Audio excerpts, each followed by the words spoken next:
दो मेरे से पहले बेस्ट दे चुके हैं, राइट। तो मेरे साथ रहना। माइक के मुझे हमेशा डर लगता है, स्टेज मैंने कभी ऐसा देखा नहीं। बहुत बार हम आए, यहां पे एक वर्ड लिखा हुआ स्ट्रगल, देखिए ये कुणाल जी, ये शुरू कैसे होगा? ये तो नहीं, पीछे जाना है इसको मेरे को। अच्छा ओके, यहां लिखा स्ट्रगल, स्ट्रगल टू सक्सेस। ये शब्द स्ट्रगल मेरे जीवन में था ही नहीं, कभी नहीं था।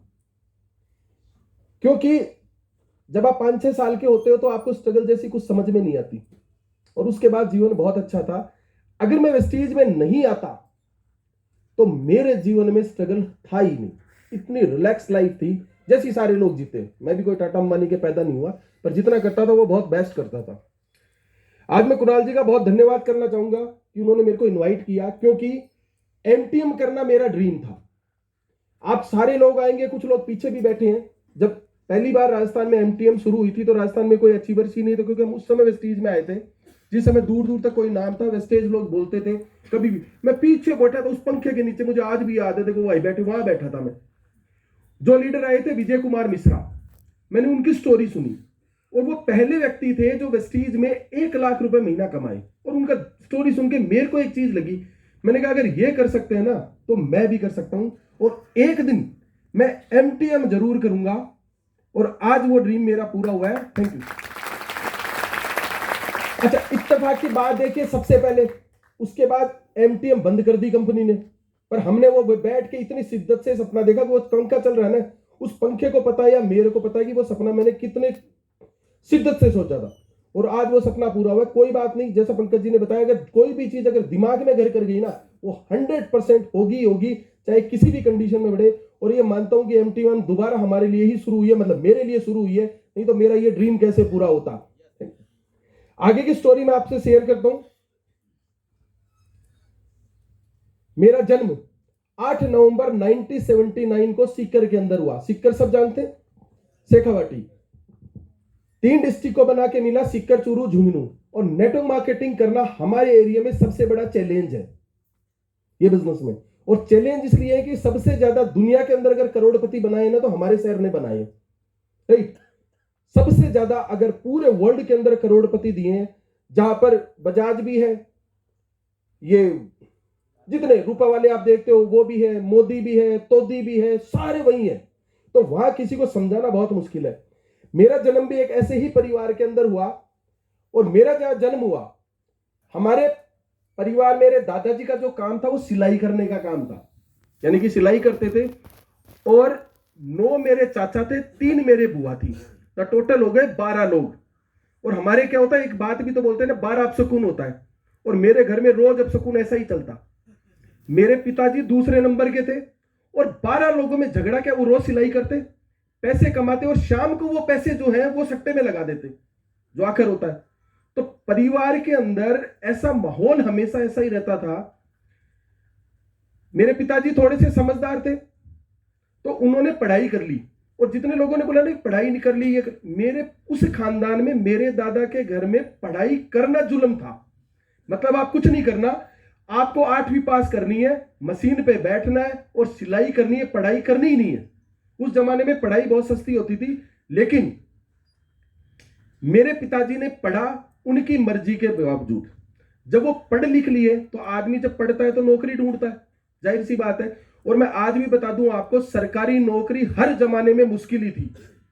हम जो सुनते ना पकड़ के ले जाते हैं, ऐसा कभी नहीं था, क्योंकि जो जॉब आपको चाहिए वो आपको मिलती नहीं, और जो आपको मिलती है वो आप करते नहीं, चाहे आप कितने भी इंटेलिजेंट हो।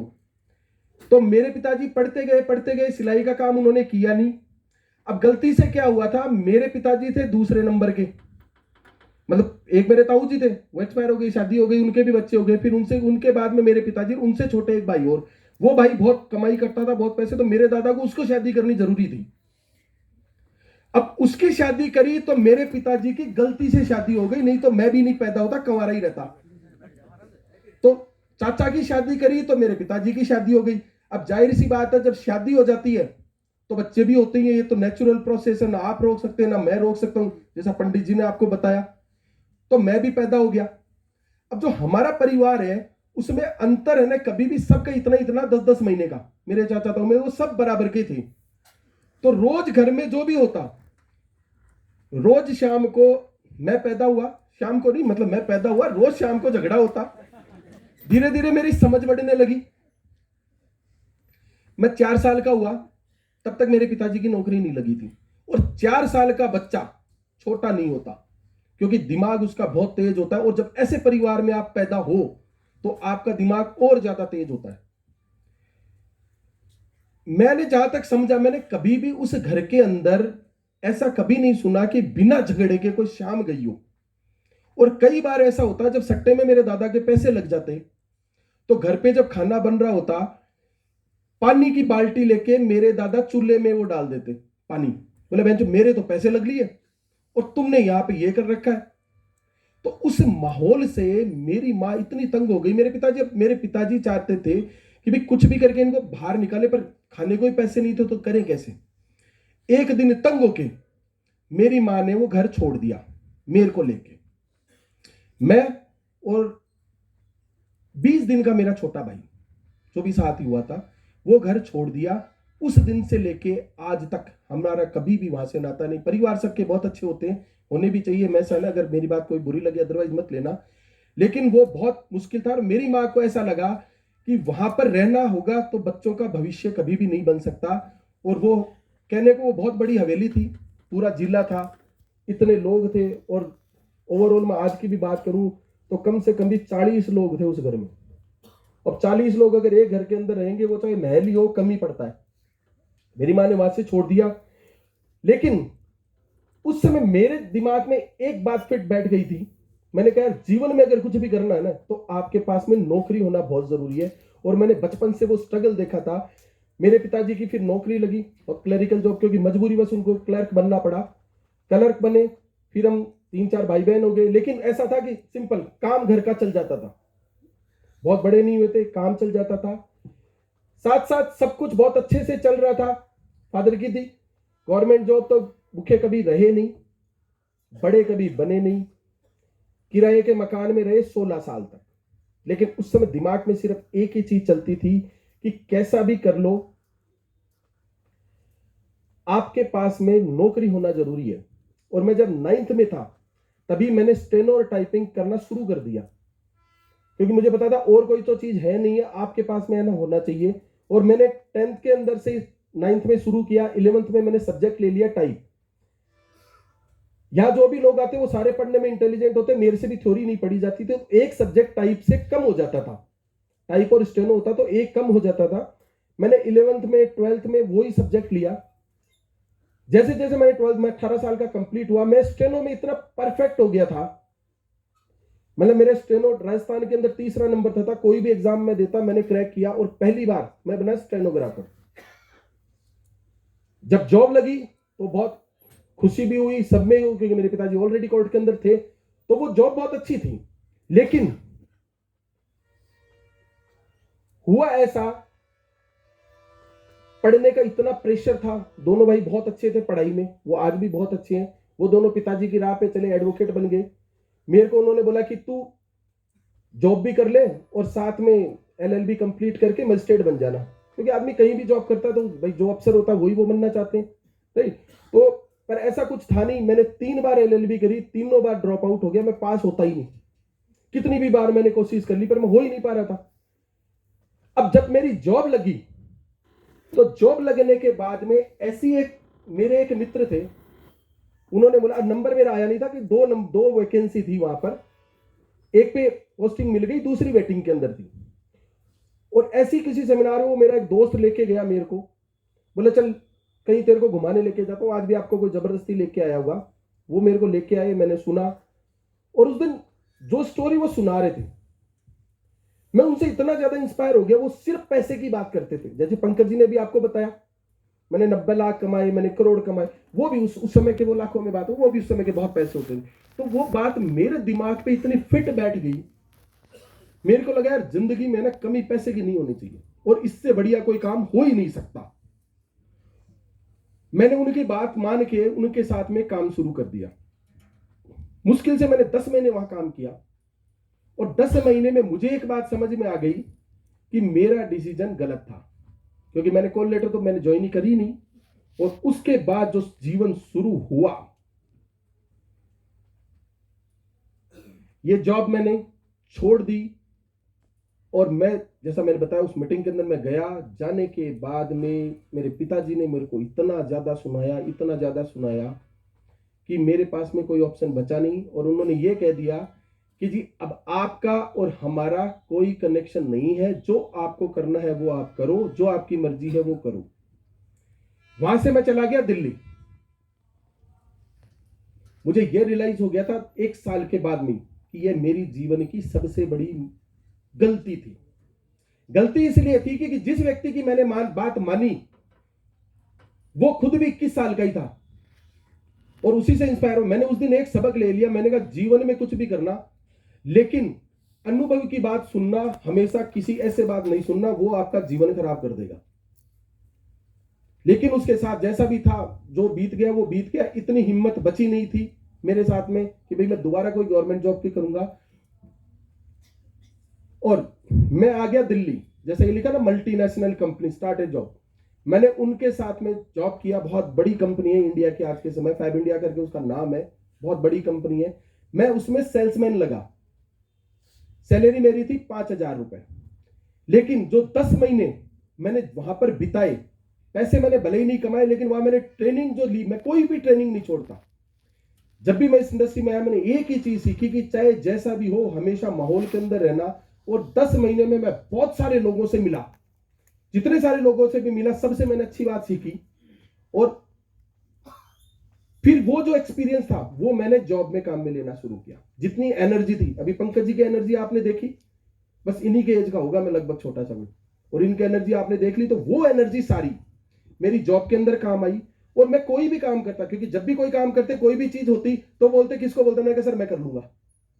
रात को जब मैं सारे कलीग बैठते तो वो बोलते, रात को 1:30 बजे चाय की इच्छा होती, मैं स्पीड से उठ जाता, सर मैं बना दूंगा।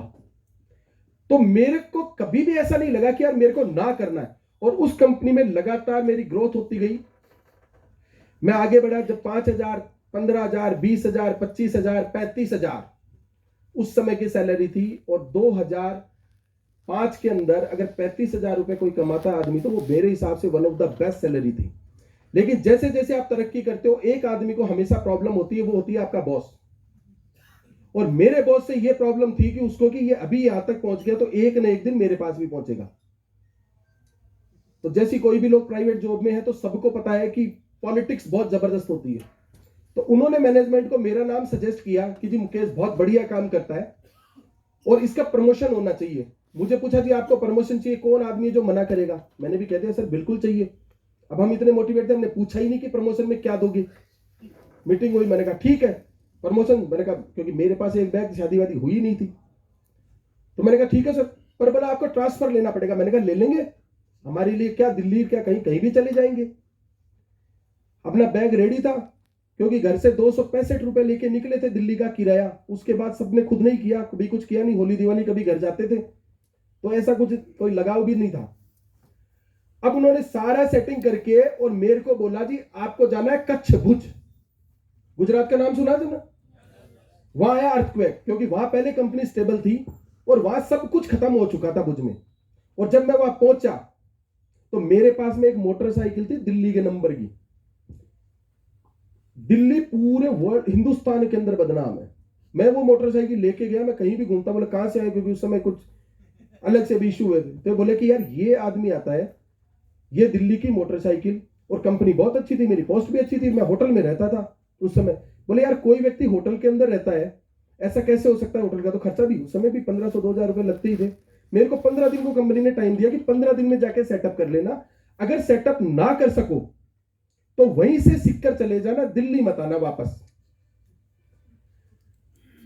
अब मेरे पास में कोई ऑप्शन तो था ही नहीं, मैं करता क्या। लेकिन उस मीटिंग में एक बात बहुत अच्छी बोली एक व्यक्ति ने। बोले जब भी आप ऐसे स्ट्रगल में हो, टाइम किसी को जानते नहीं, तो एक व्यक्ति को दोस्त बना लो, वो होता है पान वाला। तो हमने उस पान वाले के पास में 2-4 दिन तो गए। मोटरसाइकिल भी बहुत बड़ी होती थी, बड़ी स्टाइल से। हमने कहा जी जो बड़ी वाली सिगरेट है वो दे। पीता नहीं था मैं, पर वहां सीखी कि बड़ी से सिगरेट दे। और उससे ऐसे ही जान पहचान हो गई। मैंने उनको बोला सर मेरे को घर चाहिए यहाँ पर। बोला सर घर तो मैं दिला दूंगा, लेकिन जो ब्रोकरेज है ना वो मैं डबल लूंगा। मैंने कहा मैं ट्रिपल दूंगा, तू घर तो दिला। फिर मैंने वहां पे घर ले लिया, होटल छोड़ दी। अब घर लेने के बाद में वहां के जितने भी सप्लायर्स हैं उनके साथ काम करना बहुत चैलेंज था, क्योंकि किसी के पास रॉ मटेरियल नहीं था, किसी के पास कपड़ा नहीं था, पैसे नहीं थे, और वह काम करना बहुत बड़ा मुश्किल था। कैसे तैसे जुगाड़ लगा के, क्योंकि हम सीकर में ना जुगाड़ बहुत जानते हैं, तो मैंने किसी से उधार कपड़ा दिलाया, उनको पैसा दिया, उनके साथ में काम शुरू किया, और धीरे धीरे धीरे धीरे मेरा काम जैसे स्पीड से था उन लोगों के साथ में काम चलना शुरू हो गया। और 2005 के बाद में बहुत बढ़िया वहां ट्रांसफर जैसे ही हुआ। इसके बाद 2009 तक सबसे बेस्ट कंपनी, उस कंपनी को मैंने बनाया और पूरे गुजरात के अंदर नंबर 1 कंपनी थी और सबसे ज्यादा कपड़ा उसका दिया। अब अगेन मेरे बॉस को वही समस्या हो गई, क्योंकि उन्होंने भेजा तो मेरे को इसलिए था तो ये कर ले। अब 2009 जब आया तो घर वालों को भी तो चिंता होती, क्योंकि बड़ा ही बड़ा मैं था, और यहां पर मेरे पिताजी जैसा कोई चैलेंज था ही नहीं कि भाई मेरी शादी, क्योंकि मेरी शादी होगी तो नीचे वालों की शादी होगी। मेरे पिताजी ने 2001 से लड़कियां ढूंढना शुरू कर दिया मेरे लिए, क्योंकि कमाता बहुत अच्छा था उस समय की देख के भी। लड़कियां ढूंढने तो कभी कोई सेटिंग बैठी नहीं। होता क्या था, जब मैं तैयार होता तो लड़की नहीं मिलती, और कभी कोई लड़की मिल जाती तो मैं पसंद नहीं करता। और अगर कोई मेरी, अच्छा पसंद क्यों नहीं करते, क्योंकि आज तो मैं ठीक ठाक दिख रहा हूं आपको, उस समय मेरी एक फोटो थी सिर्फ, घर में रहते ही नहीं था, तो वो फोटो भेज देते थे शादी के लिए। और कोई कितनी भी काली कैसी भी रहे, पर उस फोटो को देख के मेरे को रिजेक्ट कर देती। वो दिखाऊंगा आपको, वो फोटो को देख के रिजेक्ट करती, और ऐसा चलते चलते मेरी शादी लेट हो गई। अभी भी लोग मेरे को पूछते हैं कि बड़ा बेटा कितने साल का, तो मैं कहता हूं जी 12 साल का, 11 साल का कंप्लीट हुआ है। तो बोले दूसरी शादी करी है क्या? अब मैं उनको कैसे बता दूं कि पहली बड़ी मुश्किल से हुई है, दूसरी का क्या करूं? भाई होते हैं, क्योंकि मेरी शादी में मेरे सारे दोस्तों के बच्चे गए थे। नेचुरल चीज है यार। कईयों की तो बेटियों की शादी होने वाली है, उम्र कम नहीं है मेरी, पूरी 79 से लगा के देखना 40 के ऊपर पूरा। अब मेरी शादी की बात चली, कैसे तैसे करके फाइनल हो गया। एक लड़की ने मुझे पसंद कर लिया, उसको भी कोई नहीं कर रहा था, थोड़ी सी मोटी थी, तो उसके पिताजी भी परेशान थे, तो बोले चलो ठीक है यार, जैसे भी बैठी हो गई बात। मैं भी गया देखने के लिए, लड़की ने मेरे को देखा तो बोले ठीक ठाक तो लग रहा, फोटो जैसा तो नहीं था। अब मैंने मेरे बॉस को बोला, शादी सारे लोग क्या करते हैं, मुहूर्त देख के करते हैं ना। मैंने मुहूर्त देख के नहीं करी, मैंने फरवरी में इसलिए करी कि फरवरी में प्रेशर नहीं होता। फरवरी के बाद मार्च आती है तो कुछ ट्रांजेक्शन नहीं होते, खाली अकाउंट्स कंप्लीट होते हैं, तो मैंने वो शादी का दिन चुना। अब जब शादी की बात हुई तो मैंने मेरे बॉस को बोला, मैंने कहा सर शादी कर रहा हूं तो छुट्टी चाहिए। तो बोले क्या दिक्कत है, शादी कब की है? मैंने कहा सर 17 फरवरी की। तो बोला 16 को यहां से बैठ और 17 को बैठ। मैंने कहा सर ऐसे कैसे होगा? बोले भाई देखो काम है तो कैसे ही होगा। तो कितना टाइम? मैंने कहा सर कम से कम भी 20 दिन तो चाहिए। तो बोले 20 दिन चाहिए तो तेरा काम किसी को समझा के जा, क्योंकि 5 साल में मेरे बॉस को यह समझ में नहीं आया था कि इसने ये काम कैसे कर लिया। 1 रुपए का इल्जाम नहीं, चोरी नहीं, कुछ नहीं, ये काम कैसे कर लिया, वो परेशान थे। तो बोले एक शर्त पे तू जा सकता है कि तेरा जो काम है वो किसी और को समझा के जा। मैंने, मेरे कलीग था, मैंने उसको काम सारा समझा दिया। मैं मेरा लैपटॉप कंप्यूटर किसी को खोलने नहीं देता, पासवर्ड लॉक करता था उस समय, आज तो नहीं करता। वो सब मैं देखे, सारा काम समझा के मैं उनको चला गया।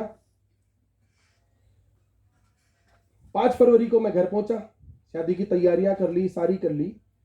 अब धीरे धीरे हुआ क्या, 16 फरवरी को मेरी निकासी थी। घोड़ी पे बैठते ना, सबकी होती है, कोई अजीब नहीं, जिनकी शादी हो गई तो मेरी भी थी। 7 बजे मेरी निकासी थी। 5 बजे जो लड़का मेरे साथ घर पे भी काम करता है, मेरे पियोन का फोन आया, बोला सर बड़े साहब दिल्ली से आए हुए हैं, और मुझे ज्यादा तो पता नहीं, लेकिन मैं चाय देने गया था तो मुझे ना उनकी बात है ना समझ में नहीं आई। मुझे यही लग रहा है कि वो आएंगे तो कुछ नोटिस दे देंगे, 2 महीने का दे देंगे, इतना तो वो भी समझता था। तो मुझे लग रहा था कि भाई आपके लिए ना कुछ अच्छा नहीं सोच रहे वो। अब मुझे एक बात बताओ, जिस आदमी को घोड़ी पे बैठना हो, मकान मैंने बना लिया, कर्जा हो, और उसको ये पता चले कि जब तू 22 तारीख को ऑफिस जाएगा तेरी नौकरी नहीं बचेगी, वो घोड़ी पे बैठ लेगा। मेरे काटो तो खून नहीं, मेरे पास दो ही ऑप्शन थे कि ये घोड़ी छोड़ के या तो मैं नौकरी बचाऊं। फिर दिमाग में यार बहुत मुश्किल से सेटिंग हुई है, वो बाद में देखेंगे जो भी होगा, क्योंकि हम बिल्कुल एक्सपायरी के नजदीक थे। 29 साल हो गए, 30 हो गए तो फिर बोलेंगे कि दूसरी है, वैसे भी बदनामी हो ही रही थी। और 10-11 साल बाहर रहे तो बोले जी पता नहीं कर ली होगी, ये भी तो बहुत सारे काम है ना। शिवराज सर मेरे घर आए थे, ये बोल रहे थे ये अकेले रह कैसे लेते हो, है ना। तो अरे कैसे भी करके शादी कंप्लीट करी, कंप्लीट मतलब इतना जबरदस्त प्रेशर था, क्योंकि मुझे ये पता था कि जाने के बाद में अपने पास बचेगा नहीं कुछ। तो पूरी हिम्मत करके, भाई कुछ अच्छे मोमेंट भी होते हैं जीवन में आदमी के, वो भी नहीं करा, क्योंकि दिमाग में इतनी टेंशन। सारा घर बना लिया, उस पे कलर बाकी, सब बाकी, करे क्या। अब मैंने कहा जैसे भी होगी, सारे देवी देवता धोख लिए, और धोख के मैंने कहा मेरी मां को, मैंने कहा जी मैं कल जाऊंगा। तो बोले जाएगा तो इसको साथ लेके जा, मेरी बीवी को। बोले ये तो अभी आई है, इसको साथ लेके जा। मैं कहा इसको मैं कहां लेके जाऊं, अभी तो मेरी सेटिंग बिगड़ी हुई है। बोला हमें नहीं पता, वो तेरे को साथ, भाई वैसे तो अलग होते तो मजबूरी था। मेरी मां को कहीं ना कहीं अंदेशा हुआ कि कुछ ना कुछ तो गड़बड़ है, क्योंकि दुनिया में कोई पहचाने ना पहचाने, आपकी मां आपको जरूर पहचानती है। हकीकत है, हकीकत। और हम जहां रहते वहां एग्रेसिव थे, क्योंकि शुरू से लड़ाई झगड़े का हमें डर ही नहीं लगता, क्योंकि जिस परिवार में रोज झगड़ा होता, भाई आपको रोटी खानी हमारा, क्योंकि जंगल जैसा काम था। नॉर्मली आप बहुत आराम से पानी पी लेते हो, पर जंगल में हिरण को पानी पीने में टाइम लगता है, वो डर डर के पानी पीती है। वैसा हमारा जीवन था, क्योंकि हमें यही लगता था कि अब झगड़ा हो जाएगा, अब झगड़ा हो जाएगा। तो हमें उस चीज से वो माइंड में सेट थी, हमें डर नहीं लगता था उस बात से। लेके मैं वहां पहुंचा, ऑफिस में जब गया तो उन्होंने एक लंबा पत्र मेरे लिए रख रखा था कि ये शोकेस नोटिस है, इसका जवाब दो आपको। मैंने कहा जी मैं जवाब दूंगा ही नहीं, मैं इसको हाथ में लूंगा तो होगा, क्योंकि तब तक वकील से बात कर चुके थे हम। तो उन्होंने बोला जवाब हाथ में लिया नहीं। अब उन्होंने क्या किया, उस लेटर को स्पीड पोस्ट मेरे घर के एड्रेस पे भेज दिया। अब जब होता क्या, जब स्पीड पोस्ट आपके चली जाए और आपने रिसीव कर लिया तो वो आपने ही रिसीव किया है। अब मेरी बीवी को मैं क्या बोलूं कि तूने क्या ले लिया हाथ में, उसको तो क्या पता वो उसने क्या, उसको तो देखा भाई मेरा पति बड़ा आदमी है, उसके कोई लेटर आया होगा तो ले लूं, कोई जरूरी होगा कागज। अब वो कागज शोकेस नोटिस था, मेरे से उन्होंने जवाब मांगा। अब मैंने कहा जी जवाब तो इसका देना पड़ेगा। मैनेजमेंट बैठा, सारी बातचीत हुई, और उनको पता था कि इसकी मजबूरी है इस काम को। बैठे तो मैंने कहा जी अब इसका क्या सॉल्यूशन है। तो बोला जी सॉल्यूशन ये है कि आपको ट्रांसफर करना पड़ेगा। अब अगेन ट्रांसफर, पहले वाला ट्रांसफर के लिए मैं बहुत मोटिवेट था, इस ट्रांसफर के लिए मैं मोटिवेट बिल्कुल नहीं था। मेरे को उस समय बोला जी आपको 50% सैलरी में काम करना पड़ेगा, क्योंकि जो लॉसेस आपकी वजह से हुए हैं उनको कंप्लीट करने के लिए। तो मैंने कहा जी 50% में तो हो नहीं पाएगा। तो बोले नहीं हो पाएगा तो हम आपको ब्लैक लिस्टेड करेंगे। कहीं मैं नौकरी भी नहीं कर सकता था, मेरे पास कोई ऑप्शन नहीं था। दूसरा मैंने कैलकुलेशन लगाई, मैंने कहा बैंक का लोन कितना, घर का लोन कितना। 2000 के बाद में मैंने 1.5 साल तक वो नौकरी करी, आधी सैलरी में मैंने काम किया। जो इतनी अच्छी रीजनल हेड की पोस्ट थी उसकी जगह मेरे को वेयर हाउस का इंचार्ज बनाया, और बोलने को वेयर हाउस का इंचार्ज था।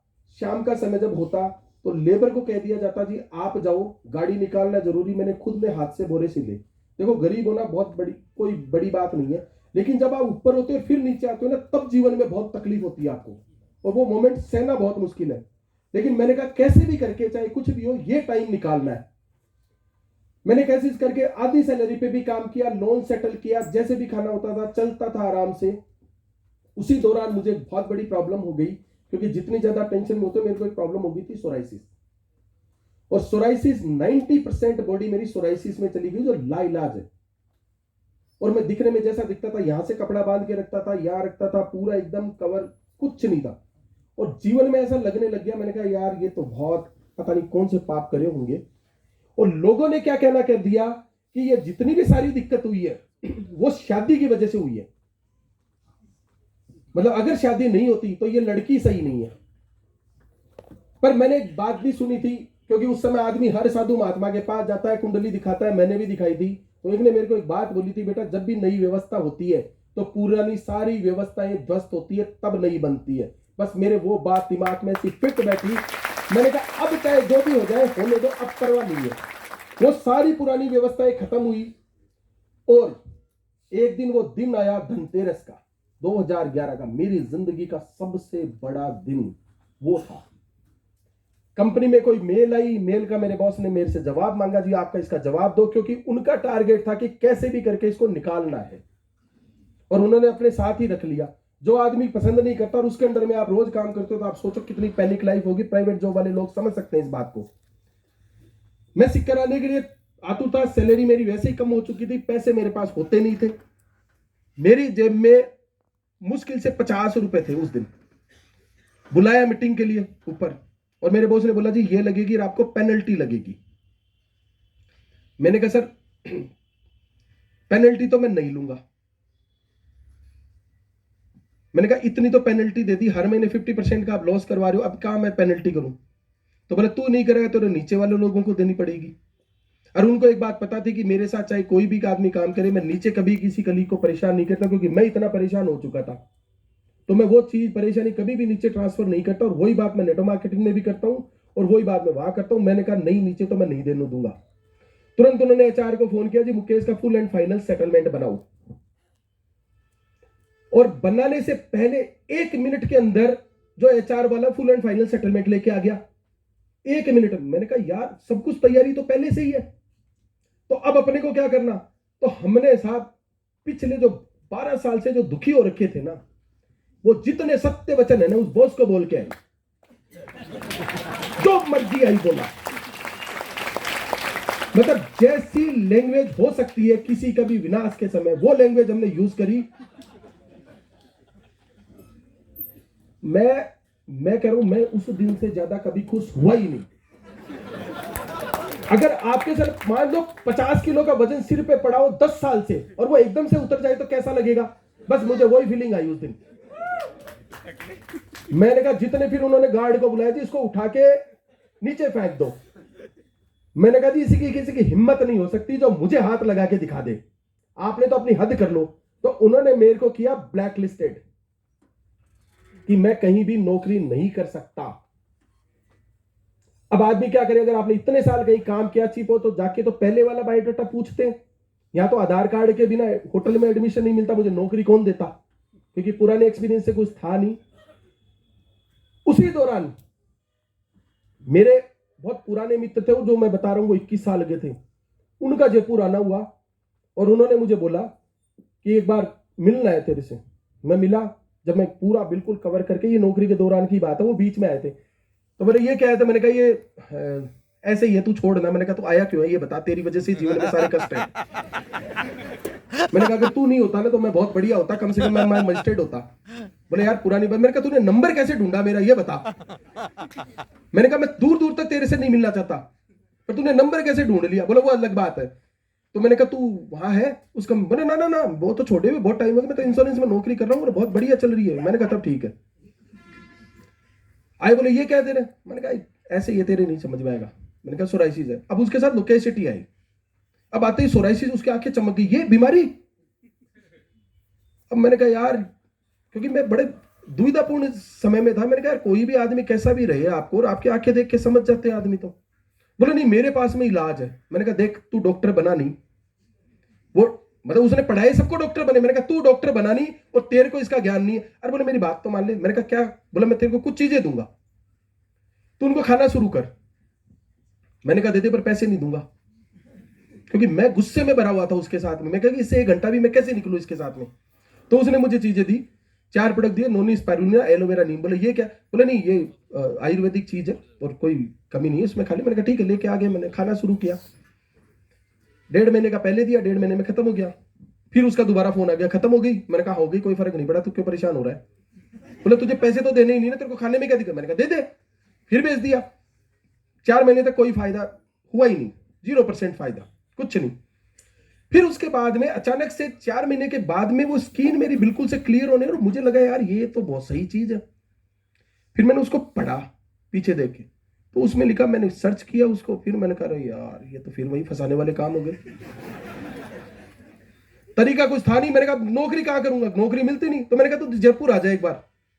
वो जयपुर आया, आने के बाद उसके साथ बातचीत हुई, काम शुरू किया। और जैसा कहा जाता है ना, जिस पानी से फसल बर्बाद होती है उसी पानी से फसल भी आबाद होती है, राइट। और उसके बाद मैंने अगेन मेरा स्टार्ट किया काम, और वेस्टीज को सिर्फ शुरू किया सर्वाइवल के लिए, कि मेरे को कुछ भी नहीं करना, मेरे को 35,000 रुपए महीना चाहिए, इससे ज्यादा की कोई तमन्ना नहीं थी, ना कमाने की थी ना कुछ और थी। उसके बाद बाली सर एक वीआईपी करने के लिए आए थे जयपुर के अंदर, और उन्होंने एक बात बोली वहां पे कि अगर कोई भी व्यक्ति 5 साल लगातार यहां काम कर ले, चाहे कैसी भी सिचुएशन हुए, 1 लाख रुपए महीने की मैं गारंटी देता हूं, जो वीआईपी में सिखाया है। सर उस दिन मैंने गांठ बांध ली, क्योंकि मेरे लिए तो 1 लाख रुपए बहुत बड़ा सपना होता था, क्योंकि मेरे बॉस की सैलरी 1 लाख रुपए थी। उसका स्टैंडर्ड देखो, आदमी किसको कॉपी करता है, जिसके साथ ही। मैंने कहा इससे बढ़िया हो ही नहीं सकता। मैंने कहा मैं 5 साल चाहे कैसी भी सिचुएशन आए, मैं काम करूंगा, जो भी करना है मुझे, क्योंकि जीवन में जो कष्ट ले लिया ना, उससे ज्यादा नहीं दुखी हो सकता मैं कभी। मैंने लगातार इसके अंदर काम किया। इनिशियली बहुत बढ़िया स्टार्ट किया काम। 6ठे महीने का पे आउट जब मैंने शुरू किया, मेरा था 76,000 का प्रेस्टीज के अंदर। 6ठे महीने का पे आउट था 76,000 रुपए, और उसके बराबर कुछ था ही नहीं। बीच में भी आते गए 10,000, 20,000, 15,000, 25,000 आए। अब मेरे बॉस को क्या टेंशन हो गई कि यार वो ना कहीं नौकरी कर रहा, वो कर क्या रहा है। तो मेरा जो अकाउंट था, वो सैलरी अकाउंट उस समय भी वो था, वही भी आता था, और एड्रेस भी मेरा नहीं बदला था। मैंने कहा एड्रेस बदला गया क्या? तो जो मेरी स्टेटमेंट जाती थी, उस स्टेटमेंट में वो देखते थे कि यार ये पैसे तो इसके आ रहे, आ कहां से रहे, और इसको नौकरी किसने दे दी। वो इसी टेंशन में रहते थे, क्योंकि उनको तो पता ही नहीं ना, बोले डॉक्यूमेंट्स कुछ दिए नहीं, और उसमें लिखा होता credited bye Vestige marketing private limited. तो उनको लगा इसको नौकरी किसने दे दी, सैलरी अकाउंट जैसा तो पैसा उसी में होता। वो आधी टेंशन में इसी में रहा जिंदगी भर। आज भी जब भी मन होता है तभी भी कर देता हूं। बचा लो यार, हंस तो लो, एक बात है, कोई बात नहीं। देखो कोई सीरियस होने की जरूरत नहीं है। मैंने भी बहुत एंजॉय किया उस मोमेंट को। बट जो तरीका था वो सही नहीं था। 6ठे महीने के बाद में 7वें महीने से वापस डाउन आना शुरू हुए। 76,000 से आए 52,000, 52,000 से आए 24,000, 24,000 से आए 9,000। बहुत बढ़िया। अब बिल्कुल सही। अब पैसे जब आ रहे थे तो प्लानिंग भी कर ली। औलाद तो हो ही जाती है यार, तुम करो या ना करो। तो हमने भी कर ली।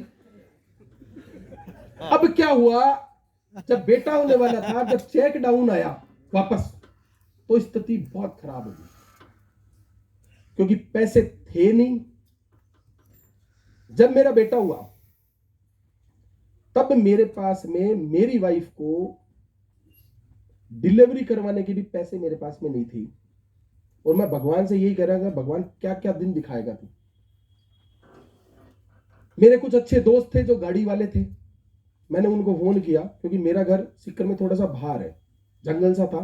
तो मैंने उनको फोन किया, मैंने कहा जब भी कोई डिलीवरी की जरूरत होगी तो तुम एक बार गाड़ी लेके आ जाना, क्योंकि ऐसा हो नहीं पाएगा मुझसे। वो समय आया, लेबर पेन उसको शुरू हुआ। फोन किया, पिताजी मेरे कोर्ट जा चुके थे, माँ मेरी मंदिर गई, दोनों भाई घर में नहीं था, मैं और मेरी वाइफ दोनों अकेले थे।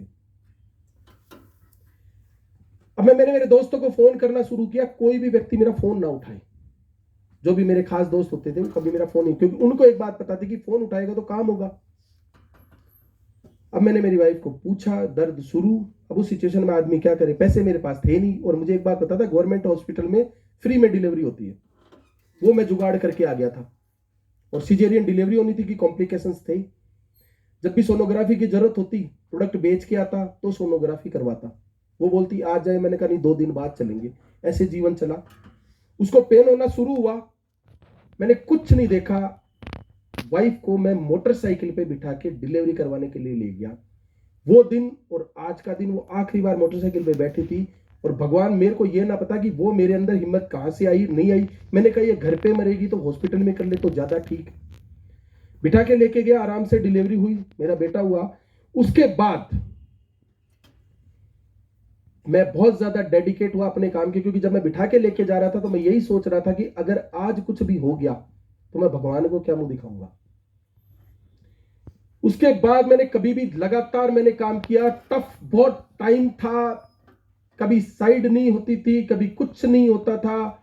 जब नीचे आए तो बहुत सारे लोग आते बाहर से समझाने के लिए कि जी आपका डिसीजन गलत है, आप गलत कंपनी के साथ में हो, गलत लोगों के साथ में हो। लेकिन मेरे को बाली सर की एक ही बात थी याद कि 5 साल 1 लाख, 5 साल 1 लाख, बाकी कुछ दिमाग में था ही नहीं। लगातार समय बीता, बहुत एक लेग खूब स्ट्रोंग भी हो गई थी। साइड मैंने कभी नहीं छोड़ी, चाहे मेरे को माल बेचना पड़े। एक बैग था मेरे पास में, अच्छे टाइम पे खरीदा था अमेरिकन टूरिस्टर का। उस बैग की गारंटी आती है कि वो फटता नहीं है, और मैं उसमें प्रोडक्ट भर भर के रखता, किसी के पास भी जाता और उनको पूरे प्रोडक्ट पटाता। और मेरे को ये नहीं पता होता कि ये प्रोडक्ट खरीदेगा या नहीं खरीदेगा, लेकिन मेरी प्रेजेंटेशन बहुत स्ट्रांग होती थी और मैं उनको बहुत शिद्दत से बताता सारी चीजें। जब कुछ नहीं करते, कई बार ऐसी सिचुएशन आती, मैं बहुत ज्यादा प्रेजेंटेशन कर देता तो मैं थक के उनको एक बात बोलता। मैंने कहा सर मैंने इतना अच्छा बताया है, 100 रुपए का पेस्ट और साबुन तो कम से कम ले ही लो यार। तो मेरे को वो पूछते कि तू इतनी मेहनत करता है, इतनी तकलीफ करता है, तू कोई ढंग की नौकरी क्यों नहीं कर लेता। मैंने कहा सर ये काम अभी बंद, मुझे चाहिए 1 लाख रुपए महीना, मैं अभी बंद कर दूंगा और मुझे बता दो 1 लाख रुपए महीना कौन सा मिलेगा। तो मुझे बोलते इसमें तू कमा लेगा। मैंने कहा जी बिल्कुल कमा लूंगा। मैं इतना कॉन्फिडेंस इसलिए यह बात बोल सकता था कि जिन लोगों के संपर्क में था वो सब लखपति थे यहां पर। और वेस्टीज की सबसे अच्छी खास बात है, आपका चेक चाहे कितना भी आए, लेकिन आपके अपलाइन आपका हमेशा रिगार्ड्स करते हैं। वो आपका फ्यूचर देख के आपको साथ रखते हैं, आपका वर्तमान देख के आपको साथ नहीं रखते। इसीलिए मैं जिन लोगों के साथ था वो बहुत पैसा कमा रहे थे, और उन्हीं से सुन सुन के, उन्हीं के साथ रह के मैं कभी भी डिमोटिवेट नहीं है, चाहे कैसी भी सिचुएशन आई। वक्त बदला, चेक पहुंचा 2014। उस समय धन्यवाद बाली सर का, सीएनटी शुरू कर दी तो मीटिंग के पैसे बचने लग गए थे, और ट्रेवल फंड के पैसे से मैंने लैपटॉप और प्रोजेक्टर खरीद लिया। तो अब आराम से जिंदगी में बहुत अच्छा सुकून था। एक गाड़ी भी मैंने खरीद ली थी इयोन। पर एक दिन मेरा लैपटॉप चोरी हो गया। सिचुएशन अच्छी थी पर इतनी भी अच्छी नहीं थी कि लैपटॉप चोरी हो जाए और उसका गम सह लूं। लैपटॉप दूसरा आ जाएगा, लेकिन इतनी सारी चीजें जो स्ट्रगल वो सब खत्म हो गया, कुछ नहीं बचा था उसके बाद में। 20 जून 2014, समय बहुत अच्छा था। एक बेटा हो गया, घर वाले थे, मैंने सोचा अब तो बहुत अच्छा समय है, दूसरे की भी हमने प्लानिंग कर ली। अब दूसरा बेटा जब आने वाला था, उस समय बाली सर की मीटिंग थी। कुणाल जी का मेरे पास फोन आया था उस समय कि हम एक मीटिंग कर सकते हैं, उनको यह शादी में आना था। बात है 20 जून 2014 की, और उस समय 2014 में 200 लोगों का हॉल भरना बहुत बड़ा चैलेंज था। और मैंने कहा सर मैं करूंगा इसके साथ। अब जब वो घर आए वापस, तो मैंने टीम को बुला लिया, 5 लोग अपन चलेंगे। तो गाड़ी बाहर खड़ी थी, मैं कभी अंदर मैं कभी बाहर। अब उस सिचुएशन में मुझे ये डिसाइड करना, जीवन में कोई दिक्कत नहीं थी, सब कुछ बहुत अच्छा था, लेकिन मेरे को मीटिंग में आना था। उस समय मेरे को डिसाइड ये करना था कि मेरे को मीटिंग में जाना है या डिलीवरी के लिए लेके जाना। घर में गाड़ी एक थी उस समय भी और इस समय भी। मेरी सिचुएशन देख के मेरी वाइफ ने मुझे बोला अभी कोई दिक्कत नहीं है, आप जाओ, ये आज नहीं आएगा। जानता मैं भी था और वो भी जानती थी कि आएगा ये आज ही। लेकिन भगवान पे इतना भरोसा था। सिद्धार्थ सर की एक ट्रेनिंग थी सक्सेस बाय चॉइस, उसमें माइंडसेट इतना हो गया था कि जो सोचोगे वही होगा, पर सोचने की शिद्दत चाहिए। मैंने ईश्वर को यही धन्यवाद, मैंने कहा आज कभी भी अपने साथ नहीं हो सकता कुछ भी। पूरे रास्ते कोई मीटिंग में नहीं, और ये गया। शाम को 4 बजे मेरे पास फोन आया, जी आपको दूसरा बेटा हुआ है, नॉर्मल डिलीवरी हुई है। मैं बहुत खुश, मेरे को भगवान पे इतना भरोसा। मैंने कहा कि हमने जो चाहा वो हो गया। और जब मैं घर पहुंचा, हॉस्पिटल पहुंचा, तो मेरी वाइफ ने मुझे ये बोला अब क्या मेरा मरा मुंह देखने के लिए आए हो। और 1.5 साल तक हम दोनों के बीच में कोई बातचीत नहीं हुई। एक ही कमरे में रहते, कोई बात नहीं करी 1.5 साल तक। पर हम भी बात के पक्के लंगोट के सच्चे डिस्टर्ब हुए ही नहीं। राधे राधे 6 महीने तक तो लगी बात। 6 महीने बाद उसने मेरे को पूछा, बोले सुनो जी, तो मैंने 6 महीने बाद उसकी आवाज सुनी थी, सारे काम करती, कमरे में कुछ नहीं। मैंने कहा सुनो, मैंने कहा हाँ। बोला अगर दोबारा ऐसी सिचुएशन हो तो? मैंने कहा या तो होगी नहीं। बोला नहीं हो तो। मैंने कहा मैं मीटिंग में ही जाऊंगा। फिर 1 साल का गैप लग गया। बेटा धीरे धीरे बड़ा हुआ, सब स्थिति सही हुई। और ये कहते हैं ना कि जीवन में जब तरक्की होती है, पैसा आता है ना, तो सब कुछ बहुत अच्छा होता है। और उस दिन के बाद में मैंने कभी जीवन में कोई स्ट्रगल देखा नहीं। मैं बहुत खुश था और सब कुछ बहुत अच्छा चल रहा था। 1.5 साल तक बात नहीं करी, कोई बात नहीं। यहां तक की जर्नी मेरी थी, लेकिन इस जर्नी तक पहुंचाने में बहुत सारे लोगों का मेरे साथ था। ऐसा नहीं कि मैं यहां तक अकेले ही पहुंच गया। ये मेरी वो फोटो जो शादी के लिए जाती थी और हमेशा रिजेक्ट होती थी, इसीलिए मेरी शादी 10 साल लेट हुई। ढंग की फोटो थी नहीं। और ये जीवन में पहली और आखिरी बार मूछें थी मेरे, क्योंकि उस समय मैंने दाढ़ी कटवाई थी। जब आती है ना छोटी, तो उस समय कटवाई और ये मूछ रखवा ली, क्योंकि दिमाग में ऐसा होता है ना कि मूछ किसके होती है, जिसके बाप नहीं होता। हमारे तो गांव में ये होता, मैंने रखवा ली और यही एक फोटो खिंचवाई थी। उसके बाद इसको कटवा दिया। ये मेरा उस समय का, मैं उस समय भी बहुत डेडिकेट रहता था। ये टाई के अंदर मैं हूं। ये मेरे उस समय के मित्र हैं। आज के समय सूरत के अंदर बहुत बड़े बिजनेसमैन हैं। ये मैं ऐसे मीटिंग करता था जैसे पंकज जी ने बताया था, इसी तरीके से। ये प्रोजेक्टर स्लैग 10 महीने में वो सब काम सीख गया जो तरक्की करवाते हैं। मैं चाहूंगा सिद्धार्थ सिंह जी, अगर ये नहीं होते तो मैं यहां तक पहुंचता नहीं। जीवन में जितना इनसे सीखा उतना कहीं भी नहीं सीख सकते। अगर इनके सानिध्य में कोई व्यक्ति रह ले तो ये गारंटी है वो कामयाब होगा ही होगा। ये है वो व्यक्ति 21 साल का जिसने मेरे जीवन में ऐसा किया, मिस्टर शिरीष माथुर।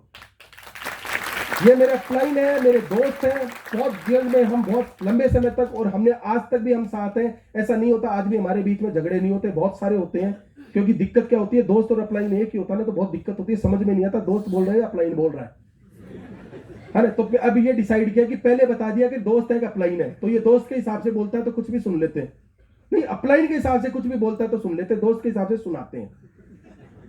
ये है मिस्टर संतोष यादव जी, जो ना मेरे अपलाइन है ना मैं इनके डाउन ग्रुप में आता हूं, लेकिन फिर भी यहां तक पहुंचने में इनका बहुत साथ है। क्योंकि इनका सबसे बड़ी स्टोरी है, हिंदुस्तान में सबसे ज्यादा सक्सेसफुल लोग इन्होंने बनाए आज की डेट पे। और इन्होंने बोला कि जब मेरा कोई अपलाइन नहीं था, मैंने मीटिंग्स और सेमिनार्स को मेरा अपलाइन बनाया। आपको भी कभी अगर अपलाइन के अंदर कोई कमी नजर आए दोस्त, कोई फर्क नहीं पड़ता, कोई अपलाइन हो सकता है, स्पॉन्सर आपका ना है। इनका स्पॉन्सर इनको छोड़ के चला गया। और ये जब तक डायमंड डायरेक्टर संजय जी ने एक दिन इनको ऑफिस के अंदर मिले थे, तब संजय जी ने बताया इनको, जी आप तो मेरे ही ग्रुप के अंदर हो। तब तक कोई इनको जानता भी नहीं था। आज पूरा हिंदुस्तान संतोष यादव को जानता है। क्यों? ये है मिस्टर रामलाल जी सैनी। ज्यादा मैं लंबा करूंगा नहीं क्योंकि स्टोरी बहुत, अभी टाइम भी मेरा ओवर हो गया। इनके बारे में मैं जरूर बताना चाहूंगा। जब ये वेस्टीज के अंदर आए थे, इनका छप्पर का घर था।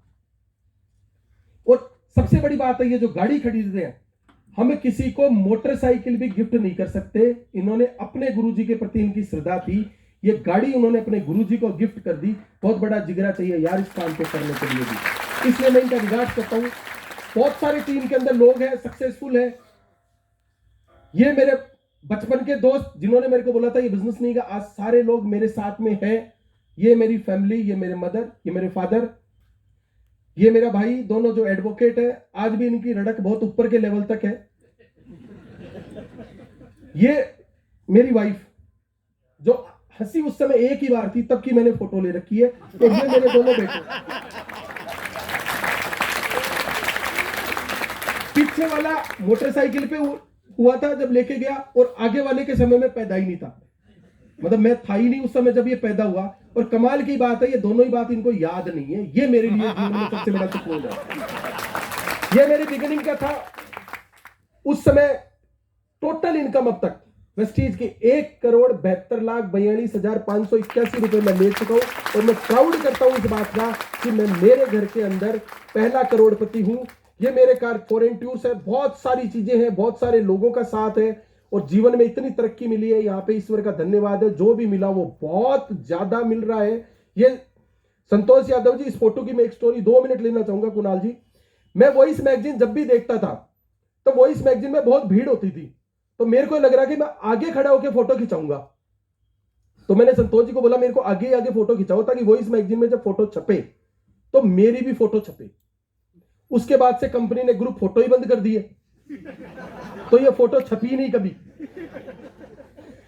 फिर उसके बाद में ये सारे ये संजय यादव जी के साथ में ये सारे लोग क्रूज के ऊपर थे। मैंने जीवन में उस कंपनी के अंदर बहुत देखा था क्रूज क्रूज क्रूज, क्योंकि आदमी फ्लाइट में कभी भी बैठ सकता है, क्रूज में नहीं बैठ सकता। और ये लग्जरी जीवन हम 5 दिन इसमें रह के आए जिंदगी के। ये रात को 2:30 बजे बाली से तब तक रहते थे जब तक लोग चले ना जाए। ये होता मैनेजमेंट। ये मेरा नेक्स्ट ड्रीम था। मर्सिडीज जब तक लॉकडाउन के पहले आ चुकी होती थी, मैंने और देवेंद्र जी ने एक साथ बुक करवाई, तो देवेंद्र जी की आ गई और मैंने वहां पर फ्लैट खरीद लिया। तो अभी जल्दी ये भी आपके बीच होगी। Thank you so much. मेरी जर्नी यही खत्म होती है, आगे माइक को हैंडल करने के लिए मैं कुणाल जी को इन्वाइट करूंगा। Thank you sir, thank